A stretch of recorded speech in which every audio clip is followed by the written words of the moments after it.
In today's video, I'm going to share with you my secret weapon, at least one of my secret weapons that not only impresses, but surprises and delights our clients. It helps with our retention, it sets us apart from our competition, and it makes us appear more professional, as well as becoming a very strong partner to our clients. I can't wait to share this with you because it is something that I have done for years, and it is something that my clients rave about. And when they recommend us to other people, it is one of the things that they talk about that makes us stand out from the rest. Want to know what it is? Stay tuned because I've got a lot to share with you today. My name is Veronica Sagastumi, and this is the Profitable Bookkeeping Biz YouTube channel. I created this channel to share with you tips, best practices, and strategies to help you to start, run, and scale a profitable bookkeeping business. Because that's the thing. You can start a business, but if you are not focusing on all of the different things that you're putting in place to make it profitable, or all the decisions that you can make in order to gear towards profitability, you could get yourself into trouble. And I don't want you to do that. I want to help you navigate the early stages, as well as those stages when you're getting ready to scale, or maybe go through a transition. Are we ready? Let's do this.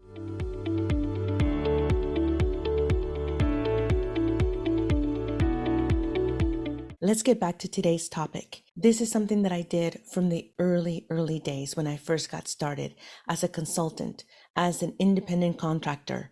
We'll talk about that difference between an employee and a consultant later on in another video. But for today, I want to focus on something that I started doing from day one, and that I want to make sure that you start to do as well in your own business, whether it's just you or you and a part-time assistant or you in a team. It doesn't matter, because this practice that I implemented and adopted into my own business, it has served us well. And now that I have a firm and I have clients that we serve as a team, we all follow the same framework, and I will be sharing that with you today. It is all about communicating with your client on a regular basis.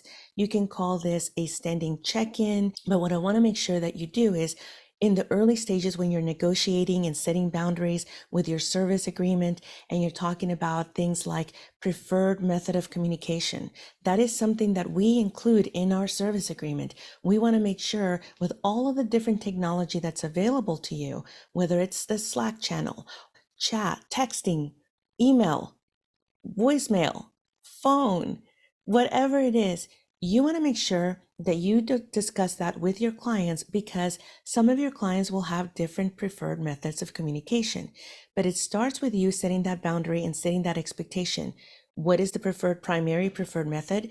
Most of our clients prefer email. We prefer email as well, because there's a nice strong audit trail, track record, supporting documentation. And the other one would be, we have an internal Slack channel, but that is very specific to internal team communication, not with the clients. And so once you set up the boundary of what is the preferred method of communication, then you move on to the frequency. And so there's a difference between when the client sends you information, and what I'm talking about is setting a standing appointment, scheduling it on the calendar with a Zoom link or Google Hangouts or Skype, however it is that you want. But here's the thing I'm going to encourage you to do. Have a video check-in call. Unless your client doesn't want to, try to push them towards that, because this is how you're going to develop a strong partnership, a strong connection, because you're not going to be in person. And there's only so much you can do on email. There's a lot of room for miscommunication on email or Slack, or even a voicemail. So what I want to encourage you to is to set up a time for you to check in with your client, and have them know that that is a time when they can come and ask questions, or maybe share your screen and have a small working session if you need to show them something, or they need to show you something, or you need to discuss something that's coming up or something that's come up. I'm going to give you some best practices for this, okay? But again, what I'm talking about is for you to schedule a standing meeting with your client, whether that's on a weekly basis, every other week, or once a month. Schedule it, send them meeting invitation. You be proactive about it because you want to show your client that you're taking on some of that workload, you're taking on some of that responsibility, and you are showing up as the partner that they have hired you to be. They have hired you to be an extension of their business. So show up as the partner, show up as the proactive professional that you are. Now, here are some best practices. And you may want to get ready to jot this down wherever you're taking notes, but this is really important because this is what helps you to standardize and scale the growth of your business. Whether you have one client or you have five, or you're going to have 10, 15, 20, it doesn't matter. Follow the same framework for all of them. You discuss the frequency and you discuss, select the time. And by the way, one of the best tips that I can give you is to on your calendar, schedule those calls or those check-ins on the same day for a chunk of time, because that way you're in that mode. For us, it's Wednesday mornings. Wednesday mornings between 9 and noon, we are checking in with our clients. It is a standing 15 to 20-minute check-in. Again, this is not where you talk about what's going on. It's not about strategy. This is a check-in. It's an update of what's going on. It's a time for you to ask questions, for them to ask questions of you. And, it's just like a decision thing. And you're going to follow the same framework, which again, I'll talk about in one moment. So hang tight. But the best practice is schedule it, set up a time on your calendar when you're going to do all these different check-ins with what works best for you, and then check in and give your client some options. But when you're in the mode of like just checking in with all of your clients, it's so great to be able to do that on the same day and in that chunk of time that you've blocked out. Okay, so you want to select the frequency with your client. Now, in our business, we have different types of clients. Some of the clients that we serve are corporations that have venture capital funding, and we act as their accounting and finance department, which means they require a lot from us in order to support them. Now, that level of service requires a weekly check-in. So every Wednesday morning at a specific time, we have a standing Zoom check-in. So, on the calendar, let's say we select the time of every Wednesday morning at 9 a.m. We have set that schedule for 3-4 months at a time. It's the same Zoom link because again, it's standard. So we don't have to be looking for it all the time. It's already on everybody's calendar. When they accept it, everybody knows to show up. And when they show up, the thing is, here's the kicker. The day before our check-in call, they get an update. They get an email that we have a template that we follow.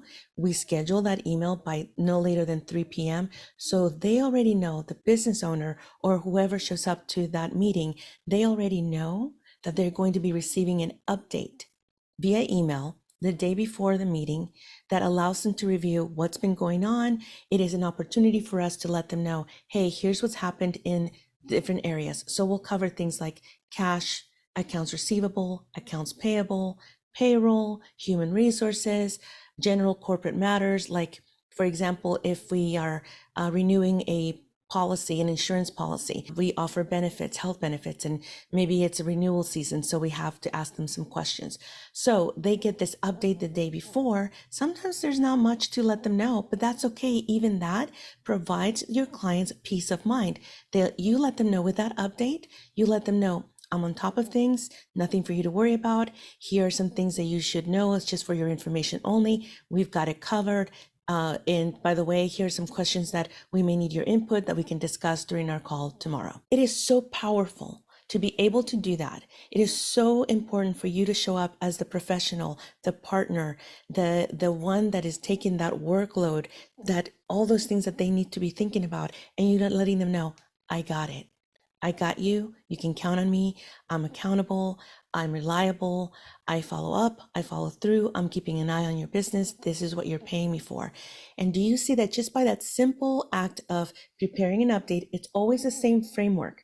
We follow the same framework. We save the email template in email, or we can have it as a Google Doc.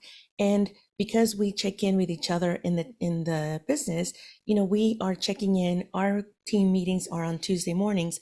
So that team meeting allows us to update what's going on in all of the clients. We're just following the same framework, updating the cash, accounts receivable. It's like, I'll give you an example. We were waiting for a contract from a customer to have it be signed so we could set up the profile and send their first invoice.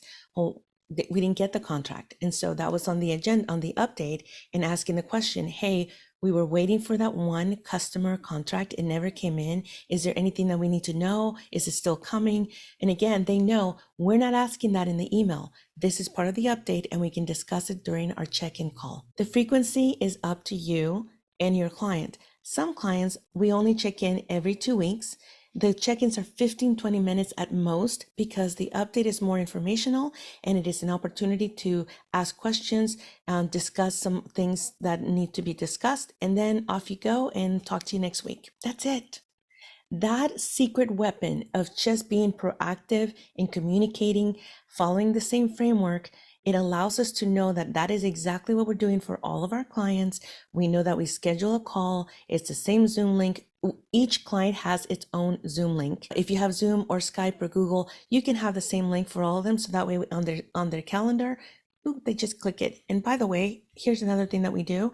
We actually include the link to the Zoom call inside of our update. That way, in case they're not at their desk or their calendar or something's gone on, no excuse, the link is in there. Can you see the power of communicating? When I say that we impress, surprise, and delight our clients, especially if they have used somebody else's services when they compare it to us, we over communicate. We answer the questions before they even ask us. They know that they can count on us to be consistent with the update on a Tuesday and the scheduled check-in on Wednesday. Whether it's once a month, once a week, or every 2 weeks, it doesn't matter. What matters is that you're being proactive, you're giving them peace of mind, you're calming their mind, and you're giving them just that relief that they as business owners need in order to run the business. I hope this has made sense, you guys.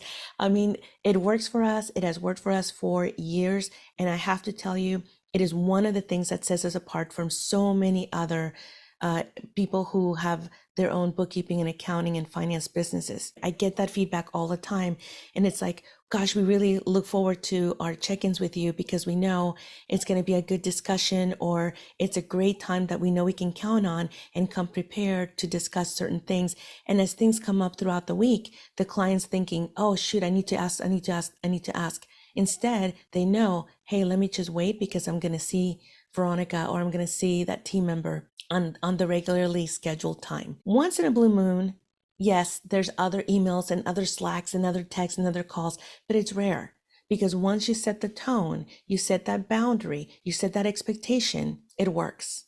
And you are constantly creating a scenario where you get to show up as the professional and you appear to be giving so much more value by that simple act of sending an update and following it up with a check-in. But you be proactive. Don't wait for your client to do it for you. And there will be times when your client will say, we don't need to meet. But at the very least, send that update. Be consistent so they know that they can count on you. So they don't have to ask, where's this? Where are we with that? What's going on with such and such? You will answer those questions before they even ask. I hope you can see the value in that. If you have a topic that you'd like to have me create a video on, let me know. I'm usually creating content about a month before it publishes. So if I don't get to it right away, it's going to get in the queue. All right. If you have found value in this video, I'm going to ask you to hit that subscribe button if you're not already a subscriber. And while you're at it, you might as well give me a thumbs up and hit that bell so you will be notified when I publish another video to help you to start, run, and scale your bookkeeping business, your profitable bookkeeping business. And I hope that you will join me next week. I'm Veronica Sagastimi, and I will see you next week. Same time, same place. Bye for now.